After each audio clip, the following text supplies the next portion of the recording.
What's up, everyone watching this video? I'm Admin Tim, founder of the Sons of Liberty, and if you're new to our YouTube or TikTok channel, then give us a follow. Since you're new, in previous videos you'll have missed the countless times that I've said, usually at the end of a video, for you to go check your voter registration. So this entire whole ass video is about why you should be checking your voter registration on a weekly basis. And the short answer, the bottom line up front, the too long didn't read or too long didn't listen version is because Republicans are desperate cunts who can't win an election without voter disenfranchisement, intimidation, making it too difficult or impossible to vote, stealing an election, engaging in insurrection if they lose. And this can also affect citizens who vote Republican. So don't get it twisted thinking that I'm only doing this one for one side.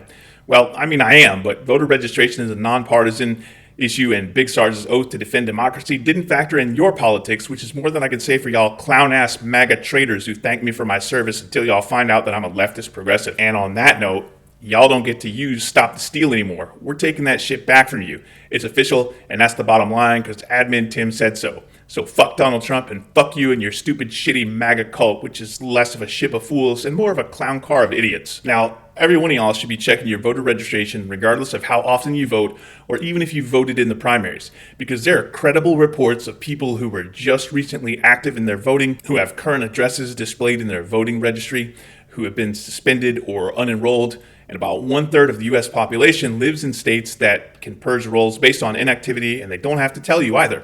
And their definition of inactivity is murky, and of course they can't be held accountable for it. This all comes down to the fact that in 2024, you haven't seen Donald Trump trying to win a lot of voter appeal. A lot of Republicans are tired of his bullshit and are defecting to Kamala Harris' side. But there are still hardcore Trump supporters, including the House and the Senate, and they realize that they can't win the popular vote, so they're just going to try and win through Electoral College and lawsuits. In American history, only 4 Republicans lost the popular vote, but won through the Electoral College. Now, before I get deep in the weeds with the spilling of the tea all over the receipts, you may ask yourself, BigSarge, what do I do if they take my name off the voting rolls? And that's a real good question, but because conservatives threaten insurrection and secession whenever their state's rights are infringed, each state is different because it's like they only want to be part of the USA when it's time to kick some brown-skinned dude's ass and take his resources. The answer is, it varies by states, but if you go to vote and you find out you've been purged since voter registration is closed, in most states, probably all states, I don't know the laws in all states, you can cast what's called a provisional ballot, and if it turns out that you should have been able to vote, your vote will be tallied. Go to iwillvote.com and there's a voter hotline number listed. They should be able to help you. Now, on that note, make sure that the sources that you're using to register to vote or that you initially registered to vote, make sure that those are legitimate sources. There's a lot of third-party fakes going around. Now, inevitably, I get some clown-ass MAGA cuck simp in my comments talking about, "Oh, dude, that's a lie, it's been debunked." So BigSarge gonna give it to you because, motherfucker, I keep the receipts. Now let's start with my favorite punching bag, Texas. In Texas, 2.2 million Texans currently have their voter registration status as suspended.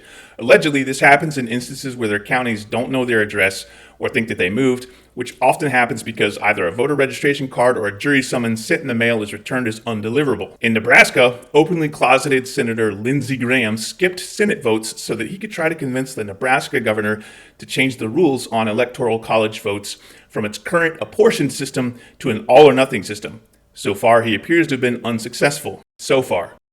In the great state of Oklahoma, the Republican governor, Kevin Stitt, just pushed 1/5 of the state's voters off the rolls, some 450,000 out of 2.3 million voters. This is 7 weeks before the election and 1 week after the Oklahoman, a newspaper outlet, reported that Harris could potentially win Oklahoma County. In Ohio, some 155,000 inactive and out-of-date voter registrations have been removed from the voter rolls. The video description on our YouTube video, sorry TikTok, the TikTok platform isn't conducive to link sharing, will have an address for Ohioans to get your names off of that list. In Pennsylvania, they can throw out your mail-in envelope if the date on your envelope is wrong, which is kind of the purpose of the date or other non-essential things that need to be correct but have no bearing on your vote. The idea is that if you put enough of these into the mix, you can throw out a lot of votes. In Georgia, I've previously spoken about Trump getting 3 of his election denier cronies onto the Georgia State Election Board, and now these 3 motherfuckers have passed a law requiring all ballots to be hand-counted just to make sure that it matches the machine vote tally.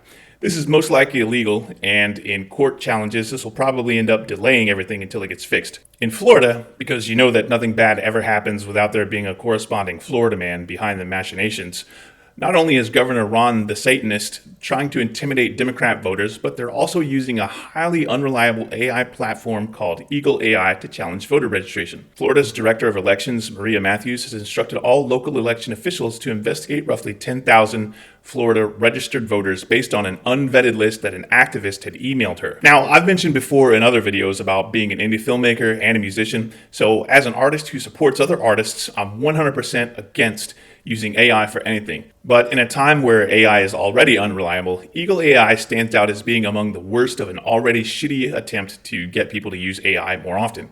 It's like y'all motherfuckers didn't pay attention to anything in the Matrix or the Terminator movies. Eagle AI is a network of activists dedicated to challenging voter registrations. They use a software tool, also called Eagle AI, to generate these challenges. The Eagle AI network is intensely secretive and is funded by a dark money conservative group. In North Kakalaki, seriously, who the fuck even says that? Why is that even a thing? In North Carolina, where Black Nazi Mark Robinson is the lieutenant governor, there are about 225,000 people that they want to remove, but unfortunately for MAGA losers, they can't just do that because the 90 days before the election have already passed. And it's worth noting that it's really fucking hard to find anything on voter suppression in North Carolina, not because it's not happening, but because they're really stealthy. Stealthier than in most states. Alright, so that's a good start, and I'm sure there are probably a lot of others, but I don't want this video turning into like a 20-minute long thing that people are just going to skip right through. The point of this was to show that Republican officials are, in fact, trying to help their Velveeta Voldemort, who they know is already deeply unpopular, deeply unhinged, deeply senile, and deeply incompetent, win the election through underhanded tactics. So again, go check your motherfucking voter registration. Can I say that without swearing? Yes, I absolutely could, but it hits differently than, please go check your voter registration, sir. That's some shit you'll forget. But if I throw a motherfucker in there, suddenly you're like, wait a second, motherfucker. Who the motherfucker you motherfucking talking to, motherfucker?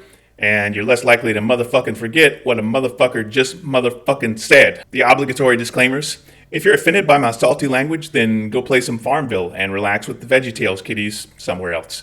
But if you do in fact like my delivery style and you want to follow us on all the socials, then check out the YouTube channel description or wait for the throat punch at the end. Yes, there is a safe for work only fan. On that note, I don't know which one of y'all SWs reached out to BigSarge in the comments about wanting to collab, but the answer is yes, so hit me up. We've also got an official Sons of Liberty Discord. It's picking up a lot of traction, so you're welcome to get on there and interact with some of the page admins and the other fam of Liberty that are already there.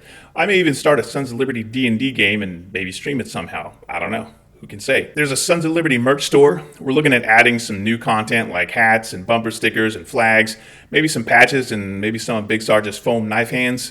Leave us a comment if you've got something specific that you want to see, or if you're an artist and you want to throw a design my way and you give us permission and rights to use it, then hit me up. I already had one guy give us a design for free 99, so we'll be rolling that out soon. And lastly, to all the traitor Donald Trump supporters that made it this far, fuck you very much and suck my girthy fat dick. Admin Tim316 says get fucked and die mad about it. Hashtag not sorry, not sorry. 2 claps and a Rick. Yes, BigSarge said he's down to collab on OnlyFans. Woo! And now it's time for the Throatpunch!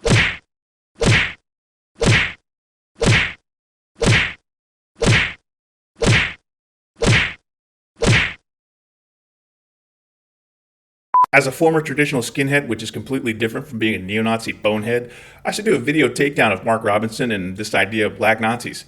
Maybe I can convince a couple of skinheads or some black skinheads of the non-racist type to give collab. Give collab? That's not even a fucking word, you dumb fuck. I know I shit talk Texas a lot. I've been stationed there twice, but I also have family there, so I tend to visit from time to time. One time I was on a work trip to San Antonio and I hooked up with a sex worker and we're out on the Riverwalk, and I remember that Pee Wee Herman movie where he goes to the Alamo to try and find his bike in the basement. Pee Wee yells out something out of a phone booth, so I thought I'd try it, and then holy shit, it fucking worked! The stars at night are big and bright.